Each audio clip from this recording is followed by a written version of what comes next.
Lucio, you piece of shit! What? And get caught? Get fucked, you cum stain!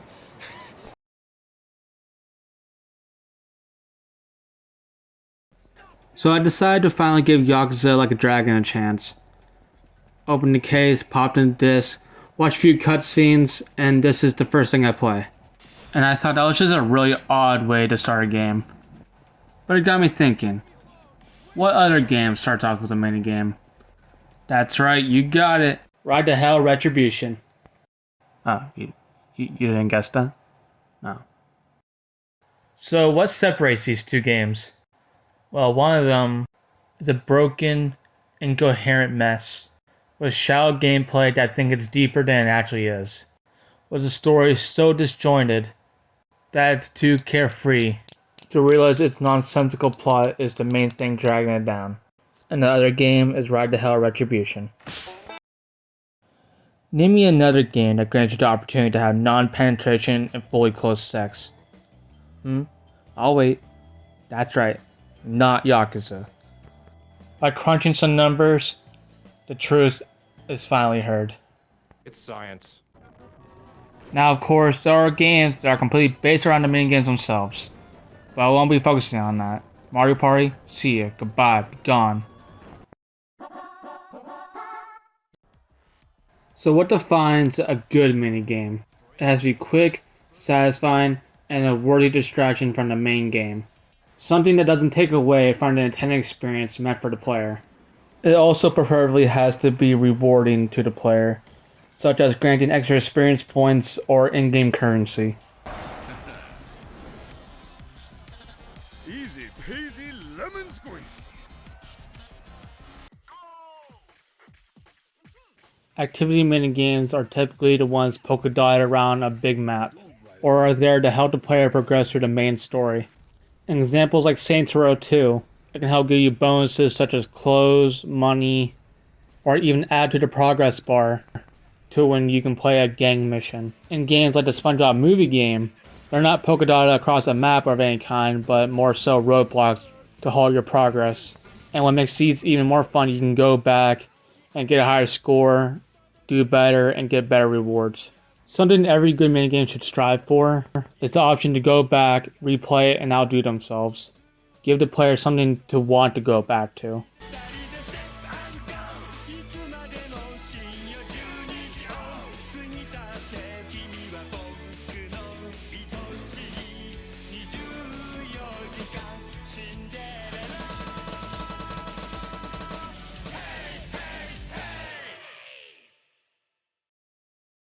And of course, category 2 is game modes.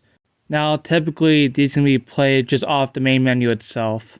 These are just a bite-sized other game away from the rest. This is usually where you'll find the good rewards. Alternate weapons or accessories that will help you get alternate weapons, collectibles.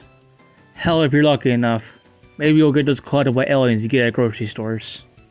Prime examples being the trophies from the Smash series, or spirits if you want to be a dick about it. The best ones being something you can play with someone else, like Kung Fu from Rayman Legends. The game is phenomenal in itself, probably the best platformer, and yet I played Kung Fu probably 10 times as much as the regular game. Or the staple Mercenaries mode in most Resident Evil games, especially Resident Evil 6 and No Mercy mode. Give it a shot, it's not that bad. In fact, it's the best Mercenaries mode in any of the games.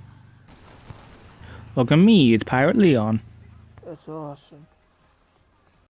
No thanks, bro. Now this is the final category. Something greater than good. Something gooder than great. The bronze kneecap of minigames, if you will. Some that very few games have. Now what makes a minigame great? Well, I'd say you have two options. Let's use Blitzball here. It's underwater soccer, football, gladiator combat thing. Everyone in Spirit loves it, and every sport needs a star player. That's you, the main character Titus, the Lightning McQueen of Blitzball. It continues the motif of water that Final Fantasy X is known for, and is constantly being brought back up in the character's progression. It makes you feel important. It has more depth than most football games now, with a career coach mode thrown in. It just really makes the world spirit come alive. Now, minigames such as the bamboo cutting or the haiku writing in Ghost of Tsushima, not only does it fit naturally with the world that you're inhabiting, you're constantly improving Jin's combat prowess and even getting an insight of his mind. Hearing his tormented words out loud really brings into focus the tragedy that has befallen the island of Tsushima. Or how about working out in San Andreas? You'll find a few workout spots on the islands, and you get a simple mashing minigame. They're simple, but they're fun, and they constantly upgrade Carl's strength or health. Gives you a worthy award. Now, if those minigames were the bronze kneecap, then the ice cream beat from Kingdom Hearts Birth by Sleep is the iron lung. Anyone who's played this knows. If you know, you know. You dumb fucking cretin. You fucking fool. Absolute fucking buffoon. You bumbling idiot. Fuck you. Now, normally, this would be where we part ways. But you've been fooled, lied to, made a mockery of, hoodwinked. There is, in fact, a secret category that only belongs to one.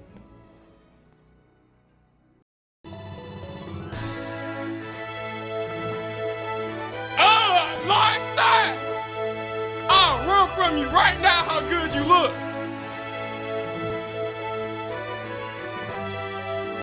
Yes, Pokemon Stadium 2. Unlike Mario Party, where it is based around the minigames, and only the minigames, here in this beautiful, enchanted realm that is Pokemon Stadium 2, the minigames are better than the main game. And that's not to say the main game isn't good. It is, it's fine. You select around 6 Pokemon, and you go to 3 different types of leagues that you select, an easy, medium, and hard mode, and you climb the ranks like it was any other fighting game, but turn-based. So if you're a fan of the Game Freak RPGs, I don't see why this game wouldn't be right down your alley. But slam dunk that shit in the trash! Trash. We got better things to talk about. I don't give a fuck about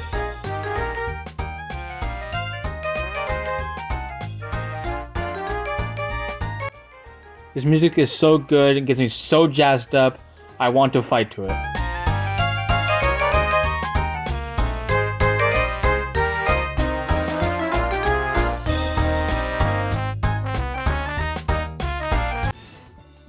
There are 13 minigames, 12 of them in one batch, and the last one separate from them. That one being Quiz. Frankly, I don't really know shit about Pokemon. I might have played it out if I clicked it on accident, but that's it, it's dead last. Now off to the good stuff. Gutsy Golbat. The goal is to collect the most hearts by the time you get to the finish line. If you run into any of the Magmites in your path, or are hit hard by one of your opponents, you lose your hearts. That's it, that's simple. This one was never special. Me and my brothers always skipped it. Or we used it as punishment for the last place player in the tournament. Next up is Topsy Turvy. The goal of this game is to knock out 5 opponents. Think of it as 4-player Beyblade. Now while this is a solid minigame, it was never necessarily my game of choice. It was, however, the one I was best at. No one could match me in this. I was the Beyblade king. Clear Cut Challenge is another simple one. Everyone gets these logs with white lines on them. They're randomly placed on everyone, and it is your job to cut directly on the line. It was prime time to channel your inner Naruto kid. However, if you're above the line, points will be deducted. This was probably the most balanced of every minigame that me and my brothers played. We were all on the same skill level as this one, so it got super competitive. Track record wise, I'd say my brother Brian was the best one. Now for a Frolic, that's what I'm talking about. Easily the most hectic of all the games. And all you gotta do is knock balls that go in center and knock on the opposite side that you are. Regular Pokeballs give you 1 point, Great gives you 2, Ultras is 3, and Master Balls are 5. Try to get the most points by the end of the time limit. That's it. The chaos comes from trying to juggle it off people's heads and off the little ramps that are on each opposing side. This was also another minigame that we were all pretty solid at. Bear Your Ball. It's 4-player Pong with Mr. Mimes. Pichu's Power Plant. Prepare to break your fingers. In Rampage Rollout, you do 9 laps around a square. If you press A, you can leave behind a dust cloud. You can accumulate 3 at a time. Try leaving them behind corners so your opponent gets tripped up, but at a strategic enough standpoint where you can get through them as well. This one was also another basic one, not very good. I don't really like races. You could say I'm a racist. No, not really. YouTube, stop! Streaming Stampede, you count.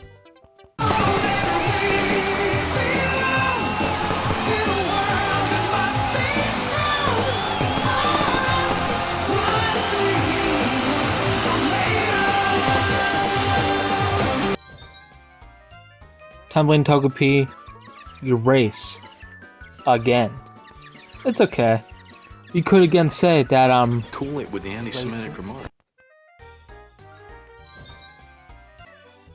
In Egg Emergency, you play as the Star Ocean Bunnies, trying to save 100 eggs plummeting to Earth.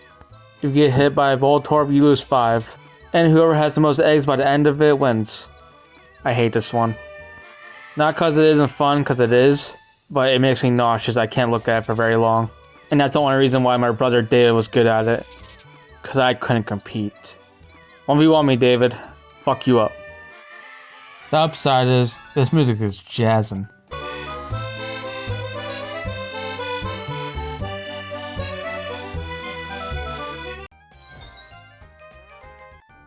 Eager Eevee is one of the more simple minigames, but that's where the beauty lies. The simplicity.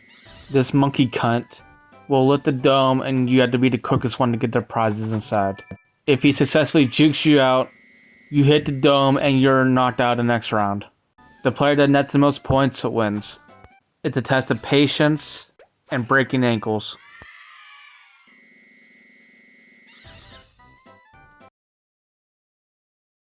Now, some of you people might know that I skipped the Delibirds delivery. That's because I want to set the scene. Imagine, it's Christmas Eve. The wind is howling so hard that the window is rattling. The snow is so fierce that it almost reaches the kneecaps of your 10-year-old self. And while the wind may be loud, the world is quiet, sleeping. Everything is peaceful. Your eagerness for tomorrow keeps you awake. And you can only think of one thing to do.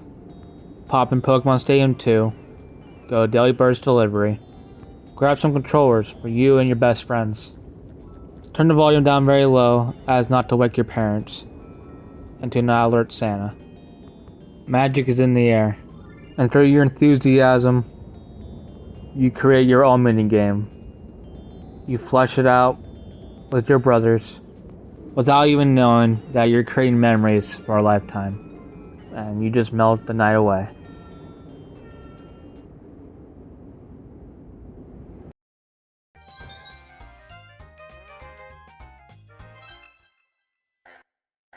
The goal of Delibirds delivery is just get your sack filled with presents, and each one is worth a different amount of points. Once your bag is full, go back to the conveyor belt to receive your points. But watch out for the walking almonds, cause if you're hit directly, you'll lose all your toys. But who cares about that one? Pish, Polish, Drake, and Josh. The one that matters is the Super Mega Delibirds delivery. The goal of this version is one player has to get all the diamond rings, and they cannot go back to conveyor belt unless their bag is full of diamond rings. The objective of the other players is to fill their bag with random junk and then go get hit by the walking almonds. If time is almost up, it doesn't matter how many diamond rings you got. Hold back to the conveyor belt and get your prize. And at this point, the other players' jobs change at this point. It is their objective to put their sacks in front of the walking almonds so they slow them down and gives the other player with the diamond to get across freely. And that's it. Oh, and this sound is caviar to the ears.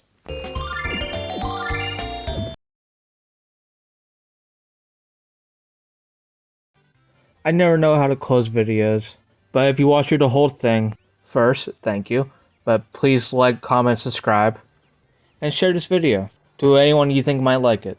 This video easily could have just been a Pokemon Stadium 2 review, but it transformed into something different. Here's a list of all the Pokemon Stadium 2 minigames ranked from worst to best, if you care about that sort of thing. Thank you, goodbye, and be kind to yourself. Oh yeah, Yakuza Like a Dragon. It's pretty good.